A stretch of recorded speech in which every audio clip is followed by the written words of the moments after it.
presentation and demo on Microsoft's DBaaS offering. We'll be uploading a copy of the video to RDX's YouTube channel and the slides to SlideShare tomorrow morning. All participants will be sent a follow-up email that includes a link that will allow to view the video and download a copy of the slides from SlideShare. I've included some links in some of the slides that will allow you to access more information on the topic being discussed. When you go to SlideShare and download or view the presentation, those links will be active. By default, GoToWebinar mutes all participants except the speaker, which is a good thing because it reduces the chance of background noise affecting the presentation. We're going to hold questions until the end. There's a button on the GoToWebinar panel that will allow you to type your questions in. Kelly, who's the webinar's organizer, will bundle them up and we'll discuss them at the end. We want to be respectful of your time. We know that many of you will have meetings right after this one. We've timed the presentation and demo to allow a Q&A at the end, but if we're in danger of running over, we can always respond to many questions by email. Our intent is to have these RDX Insights presentations monthly. January's presentation will focus on migrating your on-premises database data stores to cloud environments. We're going to dig a little more deeply into January's webinar in an upcoming slide. I also distribute a monthly newsletter that you might be interested in. It covers technical topics that we think would benefit our customers both personally and professionally. This month's newsletter includes a video of a webinar and a demo we recently presented on Microsoft Power BI. The newsletter also includes articles on MySQL in the cloud, Microsoft's big data cloud solutions, and the top mobile website and security threats to your organization. You can always add me as your LinkedIn buddy. I write articles and SlideShare presentations on a lot of different wide-ranging technical topics. So let's get started with today's presentation. I'm not showing this slide as a cheap advertisement for our services. What I'm attempting to show is RDXs Experience monitoring and administering a wide range of environments. We support thousands of databases and operating systems. This includes cloud IaaS and DBaaS, on-premises, relational, NoSQL, commercial, and open source database products. One of the benefits that RDX can provide to all shops is our wide range of expertise. It's just the nature of our business. We support close to 500 customers, so we're not constrained by any one shop's tech stack. We're required to administer virtually every database feature for every database we support, and we work with dozens and dozens of different tech stack combinations. We support most IaaS offerings, which we're going to learn is just a server in the cloud. We also support Azure SQL DB, Amazon RDS databases, and Oracle's Cloud DB platform. Because of our large number of customers and the number of supported servers, we're a good bellwether for the adoption rate of different technologies and support strategies. We have the good fortune of having Jim Donahoe, one of RDX's cloud database experts, provide the demo for today's webinar. Jim has written numerous articles on Azure SQL DB, is a frequent presenter at SQL Saturday events, and has also presented at several global Azure boot camps. All the leading cloud database providers want to make it as easy as possible to migrate your on-premises databases to their architectures. There are several strategies and mechanisms you can use to initially seed that cloud database platform with your on-premises data and then keep the systems in sync until you're ready to perform the production cutover. We'll discuss those mechanisms as well as cloud migration strategies and best practices in January's webinar. We'll also discuss why some on-premises databases are more easily migrated to the cloud than others. As we move through the slides, I won't be rattling off all the bullet points. As I said, we'll be sending you a SlideShare link, which will allow you to download the presentation. One of the strongest advantages provided by most cloud architectures is not having to spend the money on infrastructure components. You can also let the provider spend their money on R&D and then leverage the new features created by those efforts. Let me give you an easy example. DR, disaster recovery. Most cloud providers offer geographic data redundancy as an inherent part of the service offering. It's a pretty costly architecture to build on your own. Highly available architectures, it's another example. HA is both complex and costly. These environments are cheaper and easier to build in the cloud. You're not required to lash the various pieces of hardware together. The cloud provider does that for you. Since you're renting the environment, you're able to leverage the provider's elastic abilities to scale up or scale down based on the horsepower you need at that time. So there's less of a worry about over-provisioning or under-provisioning your environments. In addition, because the cloud environment is pre-built for you, you can more quickly design, develop, and implement cloud-based, database-driven applications than you can with on-premises systems. Microsoft, like all cloud providers, also adds an additional set of vendor-specific features and benefits. Azure SQL DB provides a wealth of automations, advisors, and utilities you can use to manage your cloud costs and improve your environments. You can also leverage Microsoft's advanced threat detection and security mechanisms, which include row-level security, data masking, vulnerability scans, data encryption during rest and transfer, and integration with Azure Active Directory for identity and authorization services. We all have experiences with on-premises systems. We have to build the server rooms, provide heating, cooling, and redundant connectivity and power. We're required to purchase, install, and administer all the mechanisms to provide the safest environment we can for our systems. We're then required to buy the server hardware, install, and maintain it. We also buy and administer the OS and DB software we need to run our database-driven applications. In addition, we evaluate, buy, install, and support all the other products we need: monitoring, security, auditing, third-party reporting products. We have to buy and support everything, both hardware and software. Let's move on to the cloud. Most IaaS and DBaaS environments are multi-tenant, which means we're sharing the vendor's compute and storage architecture with other customers.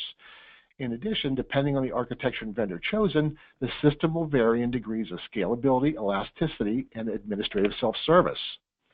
The architecture that's closest to on-premises is Infrastructure as a Service, IaaS. That's the architecture defined in the middle bottom of the slide. With IaaS, the vendor provides the compute and storage infrastructure components and may offer some level of system maintenance activities. You have direct access to the server and storage, much like on-premises systems, but you're able to leverage a higher level of elasticity. Think of it as a server, more often than not, a virtual server in the cloud. You don't have to build your support environment that provides air conditioning, light, multiple power providers, UPS systems, generators, and redundant connections to the internet. All that's provided by the vendor. But you will continue to maintain ownership of your software stack's administration. That includes the operating system and database. You install and administer your software of choice on that platform. So now we know that IaaS is pretty much a server in the cloud. Let's move on to PaaS, or in our case, DBaaS, Database as a Service. DBaaS vendors provide all the server environmental benefits that their IaaS counterparts do. But DBaaS significantly raises provider control over the customer's environment. DBaaS providers assume ownership of the operating system and database software as well as the hardware. DBaaS customers perform little to no operating system and database software administration. The vendors will be constantly enhancing their architecture's automation capabilities to further reduce the human labor involved to administer their environments. It's important to note that as we discuss IaaS and DBaaS architectures, there's a lot of variations in the vendor offerings. Each environment, on-premises, IaaS, and DBaaS, has strengths and weaknesses that are inherent to their architectures.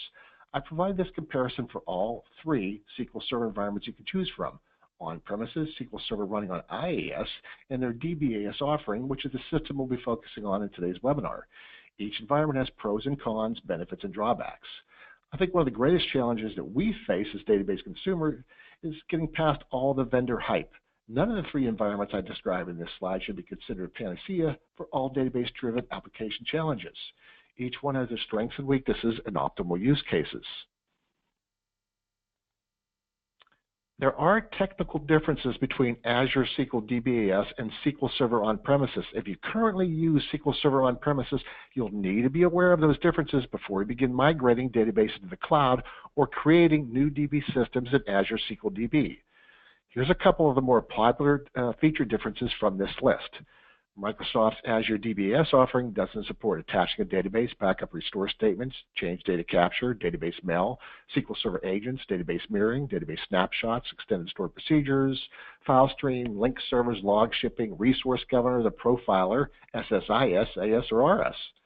Now, instead of database mirroring and log shipping, it does provide active Geo data replication, which could be a better alternative for many customers, but it's different. These differences may change, but you can always find a current list in the Microsoft documentation for Azure SQL DB. As you can see, I provide a link at the bottom of the slide. I'm not saying that these environments aren't as effective as on-premises. They all have different features, and we need to be aware of those differences. We know that this feature mismatch between cloud and on-premises systems is a pretty big deal for consumers. We also know that every cloud vendor wants to make it as easy as possible for you to migrate your on-premises databases to their cloud environment. All the cloud heavyweight contenders understand how important it is for customers, especially those that have a lot of on-premises systems, to be able to make a seamless transition to cloud architectures. Microsoft recently unveiled managed instances, which it states will allow shops to lift and shift on-premises databases to Azure DBaaS with minimal to no changes. Microsoft described the offering as being near 100% compatible with SQL Server on-premises environments. You can continue to use instance-level capabilities without changing your application design. Managed instances combine the benefits of platform as a service with the ease of migration and increased control provided by IaaS. Because the platform is very close to on-premises, it will also greatly reduce training time and the documentation and procedural changes. The offering is so new that we'll need to allow our RDX cloud experts like Jim Donahoe to put the new system through its paces to identify the pros and cons. The more traditional Azure DBaaS environment is focused on supporting individual databases, not the instance, which we all know is a collection of databases. Here's an example of a configuration panel in Azure. It allows you to choose the region, type, and tier for your database, as well as the performance levels and time period. The performance level is a combination of traditional database resource components we all know and love: memory, CPU, I/O, and disk storage. Microsoft combines CPU, memory, and I/O into a unit of measure called a database transaction unit, or DTU. We're going to dig a little more deeply into DTUs, eDTUs, and regions in upcoming slides. Service tiers include basic, standard, premium, and premium RS, which controls how far up the scale you can go with your DTUs and disk storage. The more horsepower you need, the higher up you can have to go on those service tiers. In addition, the premium tiers utilize solid-state storage. You can see an example on the lower right side of this slide. In order for me to get a high performance level of 4,000 eDTUs and 4,000 gig of disk, I had to choose the premium tier. We also need to remember that the service tiers also set limits on max concurrent workers, max concurrent logins, and max concurrent sessions. A region is a location for a Microsoft data center. Multiple regions provide the benefit of allowing you to put your data closer to your customers. The other benefit is that it also allows you to take advantage of Geo Replication for DR. Not all of Microsoft's cloud offerings are available in every region. You can find a list of what products are supported for a given region using the link at the bottom of the slide. When you sign up for Azure SQL DB, Microsoft will guarantee a set of computing resources will be made available to your database. The level of those resources is controlled by the tier and performance level you choose during initial startup. As we learned previously, Microsoft combines CPU, memory, and read-write rates into a unit of measure called a database transaction unit, or DTU. You purchase resources based on that combined measurement. When your workload exceeds the amount of any of these resources, your throughput is throttled, resulting in slower performance and possible timeouts. A DTU is for a single Azure database, while eDTUs is the same unit of measure only for an elastic database pool, which we'll learn more about in our next slide. Since we don't have a lot of experience combining and measuring these resource consumption metrics, it does make it a challenge to determine how to size your cloud environment. Microsoft does reference a utility called the Database Transaction Calculator, the DTU calculator, in its documentation. You download a PowerShell script and run it on the on-premises server. You then run a representative workload and generates a CSV file you can upload to generate your DTU or eDTU estimation. One out of several caveats is that you have to be very careful about isolating your workloads. The documentation states, ensure that no processes other than SQL are utilizing CPU, memory, and disk. Since some shops won't be able to isolate the workloads on their servers, the only way they will be able to truly estimate costs is to run a representative workload on that DBaaS architecture.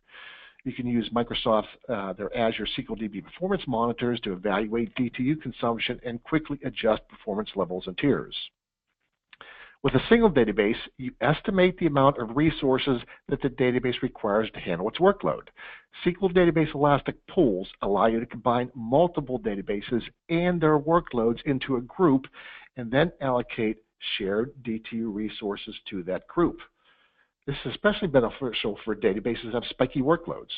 You may have systems that are hit heavily throughout the day and a different set that's accessed by nightly batch jobs.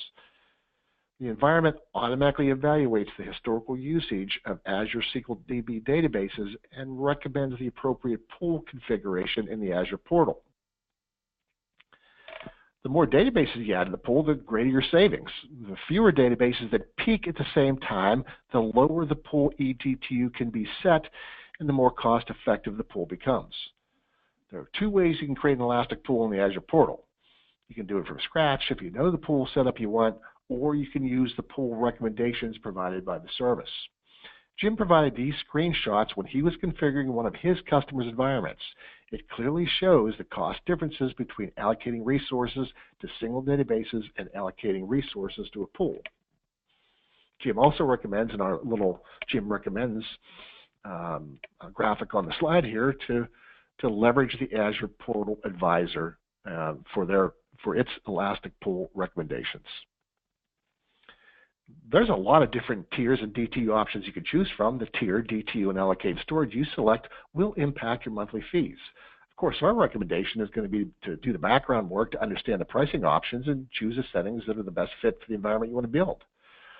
And monitor your resource utilization regularly and adjust as necessary. We all know that it can take a few improperly tuned queries added to your system to impact the resource utilization of any environment, on-premises or the cloud.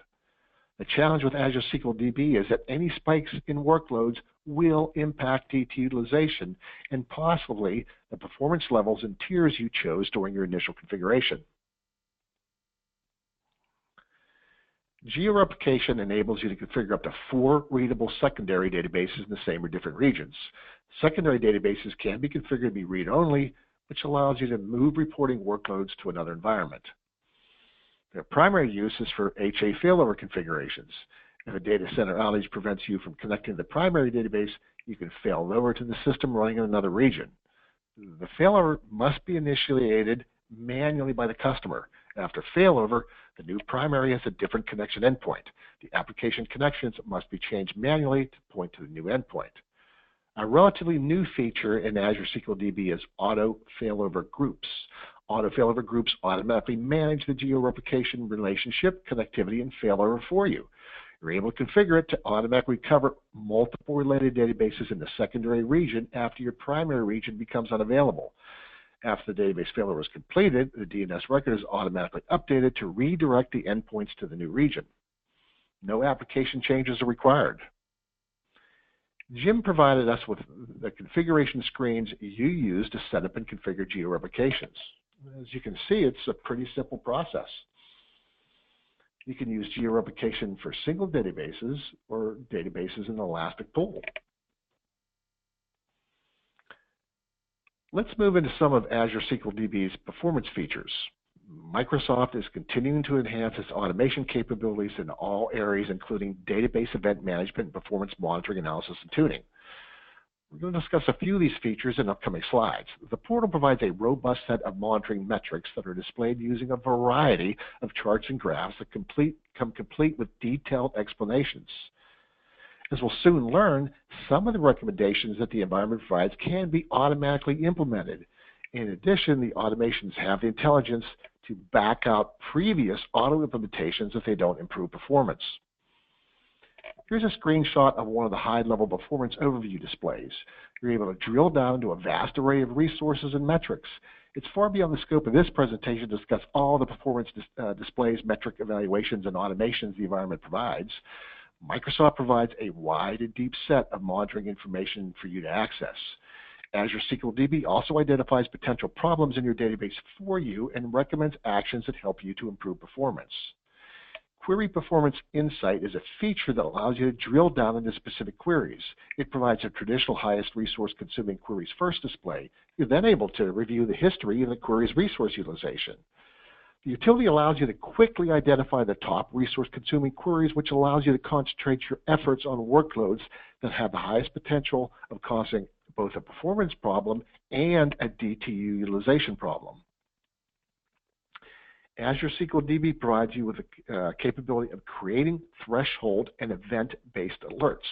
You can use the tool to configure performance and availability alerts.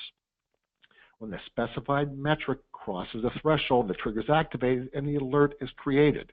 You can also create an alert when an event occurs or the number of occurrences for an event exceeds a specified value. When I used to teach Oracle as a senior level instructor, I would tell my entry-level students, remember, memory fast, disk slow. Not only can Azure SQL DB's in-memory feature help you improve application performance, it can also help you reduce DTU resource consumption. In-memory is only available in the premium tier, including databases and premium elastic pools. In-memory has some very specific use cases, but it really provides a huge performance benefit when it is applied correctly. Unlike some other in-memory implementations, the Azure SQL DB still writes data to the transaction logs for in-memory tables, which means your committed data is still going to be there after a system failure. You configure one or more tables to utilize the in-memory feature. There is a transaction performance analysis overview report that provides information on objects that may benefit from in-memory implementation. Azure SQL DB allows you to configure other objects that take advantage of in-memory, including non-durable tables, memory-optimized table types, and natively compiled T-SQL modules. Like all advanced features, it is a complex implementation. You'll need to dedicate time to learning in-memory's architecture, advisors, configuration, and optimal use cases. Intelligent performance analysis is currently in public preview and was discussed heavily at Microsoft's Ignite 2017 conference. This is one of the automation enhancements I was alluding to earlier. The service continuously monitors database resource utilization and identifies events that result in poor performance. Once it detects a problem, it performs a detailed analysis and generates a diagnostic log with an assessment of the issue. The assessment consists of a root cause analysis of the database performance problem and provides recommendations for performance improvements. Microsoft also provides automatic index and plan management. The system monitors all the queries executed in the database and can be configured to automatically improve the performance of the database workloads. Index automations include the creation of new indexes and dropping unused indexes. For plan regression, the system will identify SQL queries that are using execution plans that are slower than previous plans. It will then switch the queries plans to use the last known good plan instead of the current one that is slower. You can find the create and drop index and plan regression recommendations in the Azure portal. You then have the option of either manually applying the recommendations using the portal, or you can configure it to have the system automatically apply the recommendations for you. It then monitors performance after the change and verifies if the implemented recommendation has improved the performance of your workload.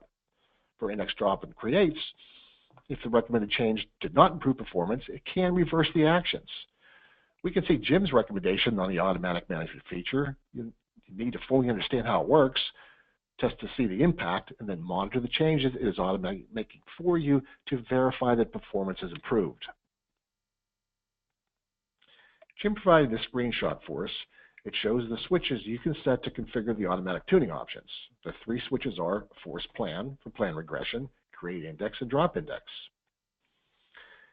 When you view or download the PowerPoint slides from SlideShare, you can click on the link at the bottom of the screen. It's going to take you to a Microsoft web page that has a video showing how Microsoft Corp uses the automatic tuning recommendations for create and drop indexes in its own systems. They interviewed a Microsoft internal IT manager who's responsible for 829 core finance databases. These are the systems that run Microsoft's internal business ops. You can see the index automation numbers on the left side of the screen. The automations created 2,219 indexes, reverted 308 of those index creates, dropped 5,721 indexes, and reverted 97 of those index drops. The display also shows the impact the changes had on the system. The middle top graph shows performance increases, decreases, and the graph on the top right shows the additional disk space consumed by the new indexes. Bottom right is logical reads. You can see a very substantial drop in logical reads that occurred because of the auto-implemented index changes. If any of you have used NoSQL databases, especially MongoDB, you should be very familiar with sharding. Sharding allows you to distribute data and the workloads that access that data to multiple servers. For on-premises, you can distribute shards to multiple hardware platforms. This is an excellent way to provide horizontal database scalability. Instead of scaling vertically by adding more horsepower to a single server, you can scale out or horizontally by adding new servers to the sharded environment. You use a sharding key value to distribute the data to the shards. Azure SQL DB provides utilities that allow you to manage the shards. You can create, drop, split, and merge shards. You can leverage the benefits Sharding provides for SaaS applications. You may want duplicate environments for each tenant, but you want those tenants to be physically isolated from each other. Each tenant would be associated with a specific tenant ID value. The shard key would be the tenant ID. One of the challenges with any sharded environment is that it works great for transactions that access the data using the shard key. But you'll need to monitor performance carefully for transactions accessing data using non-shard key columns in their searches. You use elastic queries, transactions, and jobs to access and administer the shards. Security is still the #1 concern when shops are considering cloud implementations. We're all aware that we need to tightly secure the database no matter where that system is running, on-premises, IaaS, or DBaaS. Sharing security responsibilities with your cloud provider doesn't mean you're turning over total responsibility for security to that vendor. It's up to your organization to leverage the features the vendor provides. If you're new to the cloud, you'll also have to create a new set of security policies, procedures, and best practices. Azure Active Directory is an authentication system you can use to manage identities that access Microsoft Cloud services, including databases in a central location. Active Directory provides a robust set of features and benefits. Always Encrypted helps protect sensitive data at rest on the server during movement between client and server and while the data is in use, ensuring that sensitive data never appears as plain text inside the database system. Data masking, it limits sensitive data exposure by masking it to non-privileged users. It's a policy-based security feature that hides the sensitive data in the result set of a query for designated database fields. The data in the database isn't changed. You set up a dynamic data masking policy in the Azure portal. The next two slides show vulnerability scanning and automatic threat detection. This feature was also covered heavily at the Microsoft Ignite 2017 conference and is in public preview. When your scan is complete, the report is automatically displayed in the Azure portal. The report provides a security evaluation of your environment, how many issues were found, and their severities.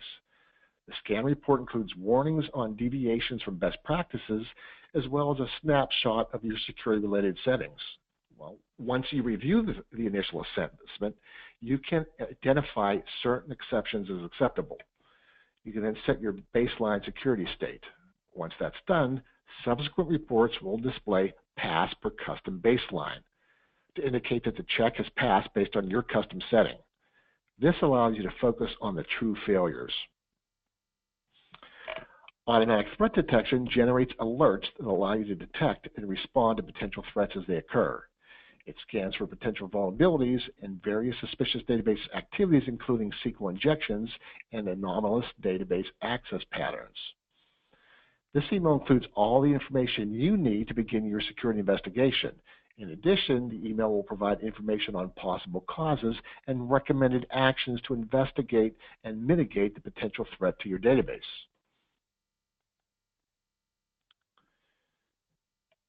Azure SQL DB automatically creates database backups and uses Azure Read Access geo-redundant storage to provide backup data geo-redundancy. The backups are created automatically and come with the service. There is no extra charge. Depending on your configuration selections, there is a limit to the number of days those backups are kept. You can configure a longer retention policy if you want. It's important to note that space for your free backups will only scale to 200% of your maximum provisioned database storage. If your backups exceed that amount, you can choose to reduce the retention period by contacting Azure Support. We all know another option is to pay for additional storage. Let's move on to the more exciting part of this presentation. I'd like to introduce Jim Donahoe, one of RDX's Azure SQL DB administrators. Jim will be providing the demo for today's webinar. So Jim, give me a couple seconds. I'm going to turn controls over to you, and Kelly will verify that your screen is displaying correctly to the participants. So pop in here.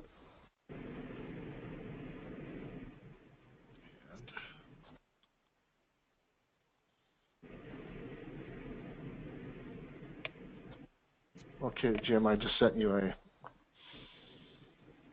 Yep, I got it. Okay. How do we look, Kelly?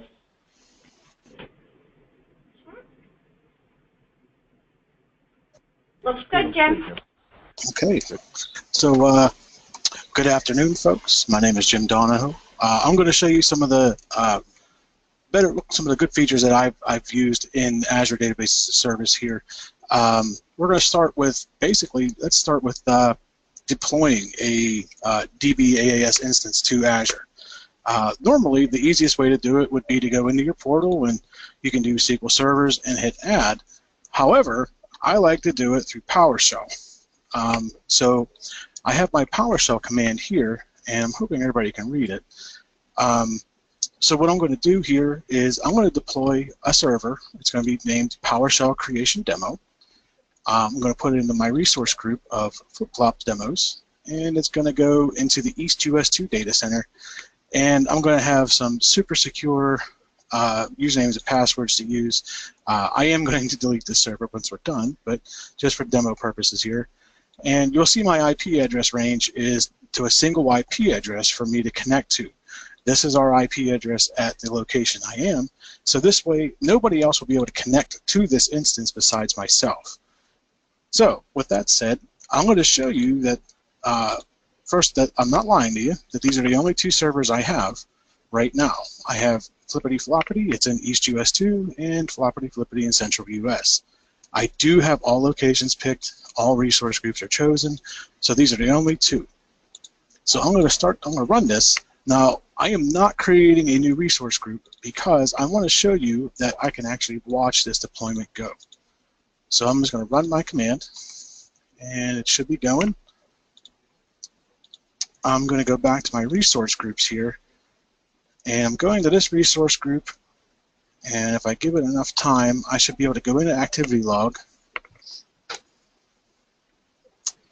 and I should start seeing the result here soon. It does take a little bit of time. You are going through the Azure network to do this. Sometimes it takes a little bit of time to get the deployment to move, and there it is. You'll see the update SQL Server just started. And the script is still running. Usually by the time when I see this stop running, it's about another 10 seconds to show up in the portal. So this is going to show my update SQL Server. It's showing who initiated it. This is the email address I am logged into the portal with. If you want to get it in JSON, you can get it this way. This gives you more of the data that you want. It shows you where it's going, what the resource group name is going to be, all this good info here. Okay, so my script completed. So if I go back to my SQL servers, there it is. So there's my PowerShell Creation Demo server. So if I go in, we'll see all the settings I created. There's no databases here yet. We're going to configure one of those later, but we're going to use my other two servers. If we go into the firewall, we should see my IP address in there. It is. That's the only allowed IP right now. The firewall itself is a very important setting when you're configuring your database as a service instances. If you want your database as a service server to be accessed through other Azure services, you must press this. You have to flip this switch to on. The allow access to Azure services. Right now it's off. What this will happen is, if let's say I create a website that I want to dump diagnostic data to my database. Well, right now, it's not going to allow the access from that website into my database because I have it off. To turn it on, you just click on and you hit save. And it gives it a few minutes, and now that access will work. But I still don't want it on just because this server is going to be turned off. Let's say you're running things in a VM inside of Azure. You don't want to put every single IP address in here. So the shortcut way to do this is I just name my role Azure VM. Starting IP address, you just put in 0000, and then you just copy that, and you can paste that at the end. And that usually works, but of course it will not be working today. I will have to double check that one. But that's the general idea. So with that, we just created our own SQL Server, our database as a service instance through PowerShell.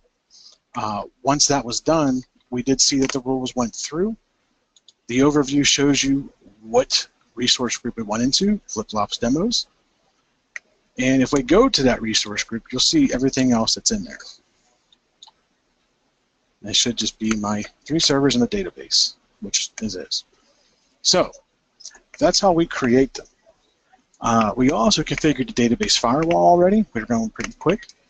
The next thing I want to show is how to configure something called a resource lock.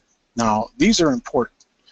If you have, let's say, several admins inside of your enterprise that have access to your SQL servers, but you're not sure on if you want to make sure your servers stay around, I could recommend configuring what's called a resource lock. You'll find those inside the server level themselves, and if you just go to locks,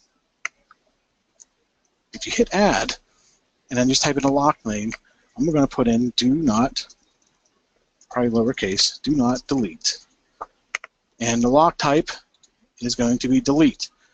I do not suggest using read-only locks on your database as a service instance. If you put a read-only lock on your instance, you can pretty much guess what's going to happen. Your whole instance will go into read-only mode. You won't be able to insert any data, and you'll probably be receiving a lot of phone calls from angry customers saying, hey, my application's not working, or developers saying, we can't do work, what's going on? So with this, I'm just going to put a note in, do not allow delete. And I'm going to press OK. So now for this server, flippity floppity, if I try to delete this server, I will receive a nice message saying I am unable to do so. And there it is. So I'm not able to delete the server due to the resource lock. Now, unfortunately, there's no easy way to remove the lock. There's no unlock option. To remove the lock, you actually have to delete it. Now if I went and tried to delete it, it would delete. I don't want to do that today because we're going to be doing some more demo with that server. One of the next features that we were going to talk about is Query Performance Insights. Chris was talking about it before. I absolutely love this tool. It is one of the best tools a DBA can use right now in database as a service. So I only have the one database on my instance. It's Wide World Importers, one of those wonderful Microsoft default ones. If I go into this, you'll see different options. But the big one here is you'll see our DTU. So I'm going to use a utility. It's called OStress. And what it's going to do is I'm going to simulate a load against my database here. And we're going to see the spikes going up. So I'm going to copy this. This is if you want any more info on OStress, there's a good blog post here. I'll also share it with Chris so he can put it in some of our notes. But we're just going to copy this, minimize that down.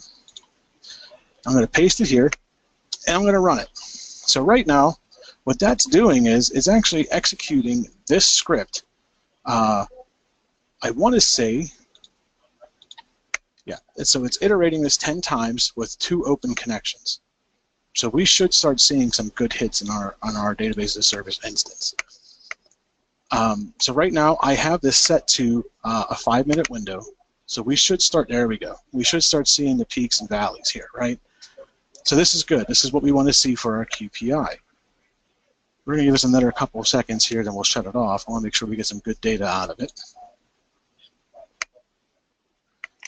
Okay. Should be enough. We're going to stop that. So now that we've seen this run, what I'm going to use is Query Performance Insights. To get to that, you just click on your database, you scroll down under Support and Troubleshooting, and you go to Query Performance Insights. The inner workings of Query Performance Insight is it's essentially using Query Store. If you're familiar with 2014, they put in Query Store. It wasn't highly utilized. Then they put more features in 2016, and then they did more in 2017, and now it's a very, very powerful tool to use. Some good news is that it's enabled by default in the Azure Database as a Service and also in the Elastic Pool databases. If your databases were created prior to May of 2017, you're going to want to check to make sure Query Store is enabled. If it's not, just enable it. There's no extra fee. So, using QPI, I can see the top resource-consuming queries. If I want to see, okay, well, let me see what the highest data input-output was. I just click the box, and we see them here. All right, if I want to drill down, you just click in and hold, and it will zoom in right on that mountain itself. So I can see this query alone, my DTUs were, or I'm sorry, my percentage was just about 26%, a little bit over 25.5. Well, which query did that? So if I want to go to my query, they're all down here in these beautiful colors you see below, and they're ranked highest to lowest. So we see this query ID 455, used 0.5% of the data IO. So let's go into this one. And there we are. So, oh, I see what it's doing. I forgot to take that out of there. So this is, I was going to show you an insert here, and we'll go through that demo here in a minute. But this is the highest data IO. It's the deleting from a table where my login is that login. So let's go back out of that. And we should be able to do this again. We save this. And we'll run them again. And what this is doing, this creates out files. It gives you a log of each of the threads that are running. So again, here we go. It's running.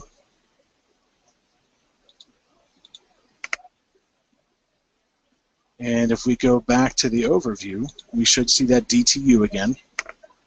We should start seeing the mountains. There we go. Now you'll also notice this time we'll see an alert down here, and I will get to that in a second. But notice how my DTUs are not going higher than a certain percentage. Well, that's because if it gets too high, you can get a nice notice from Microsoft saying, hey, you need to calm down, or they'll start scaling you down until you figure out the problem. It's from past experience. I don't recommend doing it, but this is why I created the alert. So now that we have the hills and valleys, we're going to stop this again. And then again, we'll see our hills and valleys. So this alert is telling me that my DTUs were too high at a specific time. My DTU percentage was greater than 5%. I made it that way just for the demo purposes. But if you go into the alert, you'll see it here at 11:05. This was this morning when I was testing. It went up to about 25%. Just a short time ago, we were about 11, 12% there. But these alerts are really good tools for you to use. If you want to configure your own alert, you can just hit Add Alert here. And the resource should be your database name. You can give it any name you want.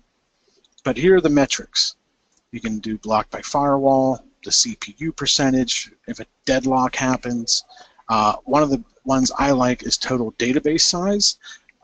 And the reason why I like this one is in a past life when I worked for a different company, we had a verbose logging turned on in our application for a logging database. The log database grew 2 gig in the 2 years it was live. When they turned on verbose logging, it grew to 385 gig over a weekend. It was only allowed 400. Luckily, we checked it in time. If we didn't, it would the entire pool would have failed.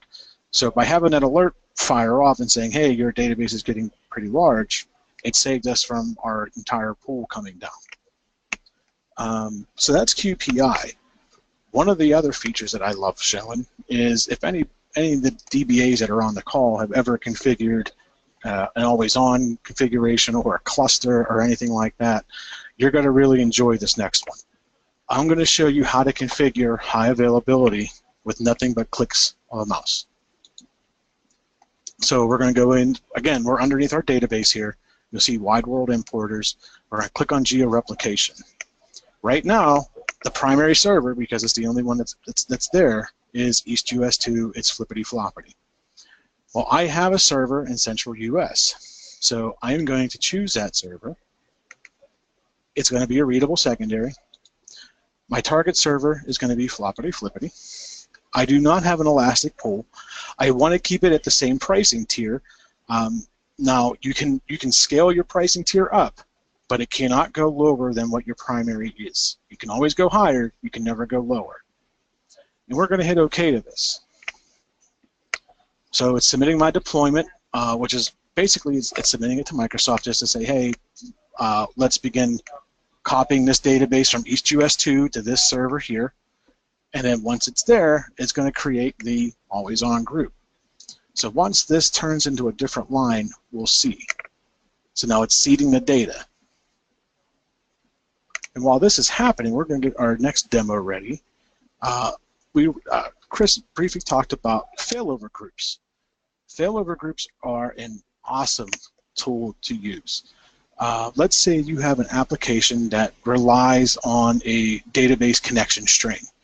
Well, right now, if you only had a single database, that's okay. Well, let's say you want to make that application highly available. In the very, very rare case, let's say the Azure data center in EastUS2 went down. Well, it would be a manual failover to wherever your other server was. If you bring in the automatic failover groups, you can make that automatic. The way I like to think about automatic failover groups is think of those as the fully qualified domain name of your Windows cluster.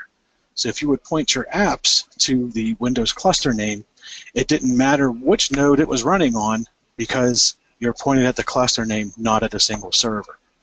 Now, all the failover groups requires Geo Replication to already be enabled, and we're still taking some time here to get the replication enabled, but once it's done, it won't take long to get the failover group created. One of the demos I'm going to show is you can basically run. We're going to run ostress again against the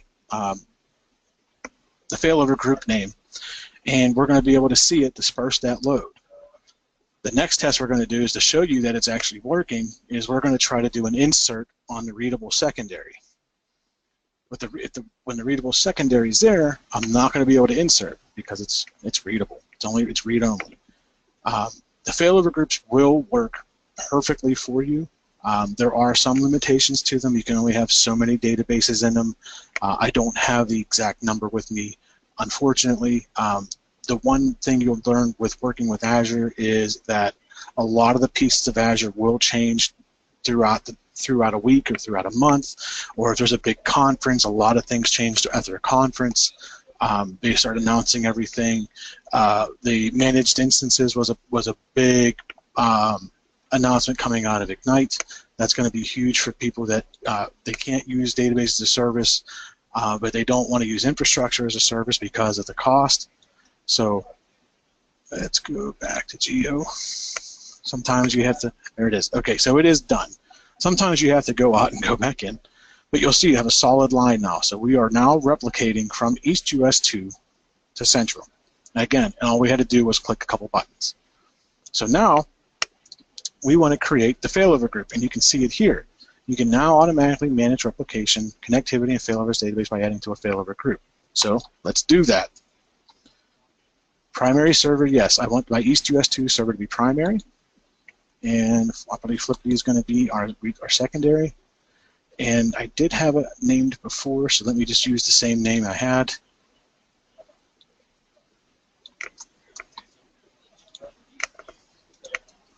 I'm a huge fan of copy and paste during demo because I don't want to show everybody my bad spelling skills.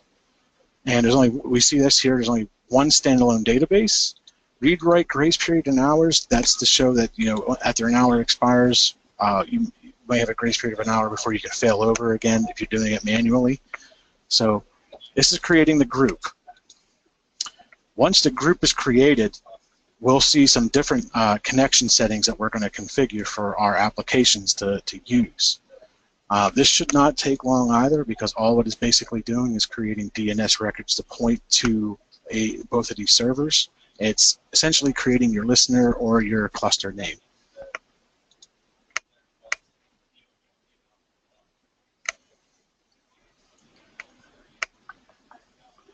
Again, it always works faster in the morning. As people come on logging into Azure, it takes a little longer. Okay, so it is successful.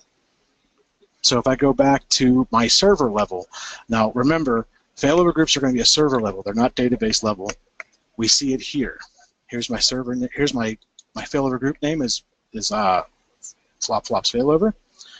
I can see it here, my configuration details. If I scroll this down, here's my listeners. If I only want to give my users access to the read-only replica, I give them this right here.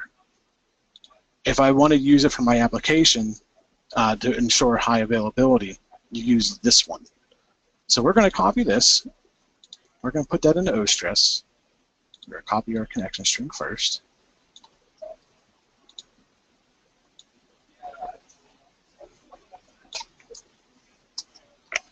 And then we're going to copy that line.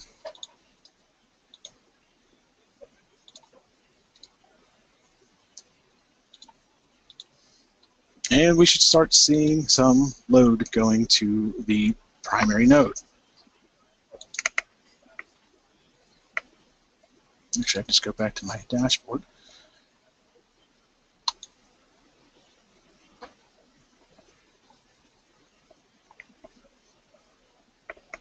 So this dashboard, it shows in 10 minutes, and there we are.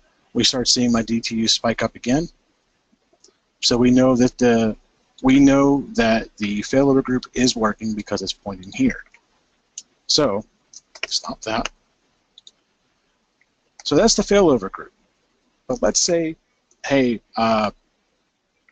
we have a problem and we need to fail over, or let's say the rare occurrence where the data center goes down.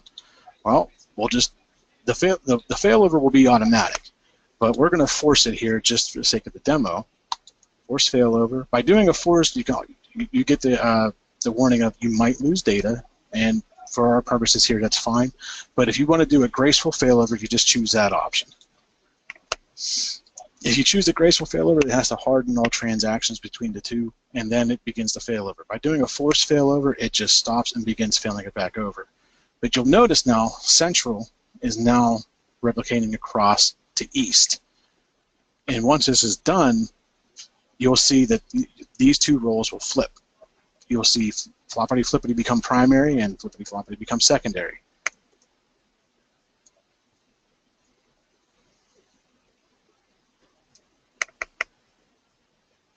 Okay, and there we go. You see it. So floppity flippity is now primary. Now, if I run the same OStress query, I should start seeing, well, it's not fully failed over yet. You start seeing these, it means Microsoft has not gotten the DNS ready yet.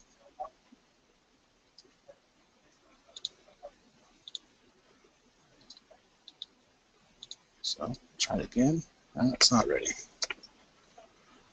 So unfortunately, I don't know if we're going to have time. We have about 2 more minutes left before we take some questions. But what we should see there when we run it again is we should have seen the load showing up on this node now, where we weren't seeing it before. Let's see if we can try it one more time. Oh.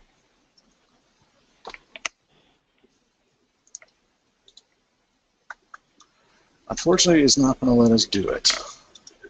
Again, just because it says it's done, this was submitted, it does not mean it's actually done yet. So we have to wait for Microsoft to flip the DNS pointers around. It could take up to 10-15 minutes to do that. I was hoping it would be a little faster, but unfortunately, it doesn't look like we're going to have enough time to do it.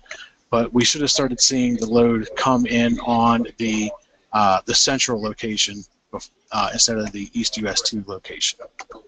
So that was the end of my demo, Chris. I don't know if we have any questions.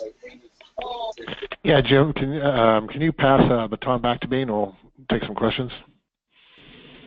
Just pop into staff and make me presenter. Yep, you should be getting a request. Gotcha.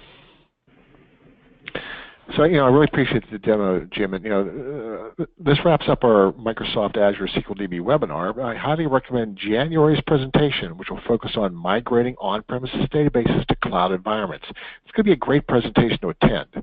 Like I said, we also provide that monthly newsletter that focuses on data infrastructure topics. It really does cover a wide range of interesting information. If you'd like to be added to the distribution list, please feel free to send me an email. If you have questions on Azure, I'm not the guy. Jim Donahoe is one of our resident experts. His email is also at the top of this page. So Kelly, do we have any questions for today? Yes, Chris, we do have one. And Jim, this is for you. It says, based on your experience and at a high level, what do you like about Azure SQL DB and what do you think needs improved? Oh, man. Well, Azure DB to me, it's made it's really challenging at times, but it's simplified many of the other pieces of our job where, like with QPI, being able to just use a GUI to go in and find all that info rather than having to query multiple DMVs. To be able to do it this way, it's awesome. It's also challenging at times because there's going to be, when I use PowerShell, this is my favorite thing to gripe about with Azure, is that the commandlets will change. They don't let you know when they change, they just change. So you have to be able to adapt your code to the ever-changing Azure world.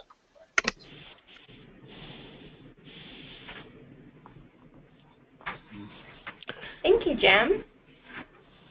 Those are all the questions that we have. Okay, good deal. I'd like to thank everybody for attending today's webinar, and we will certainly invite everyone to January's webinar. We talked about SQL Azure today.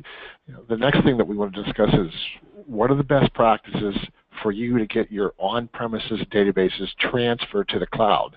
One of the benefits, once again, that RDX provides is that we have a wealth of experience because we've converted numerous databases for our customers from on-premises systems to cloud environments.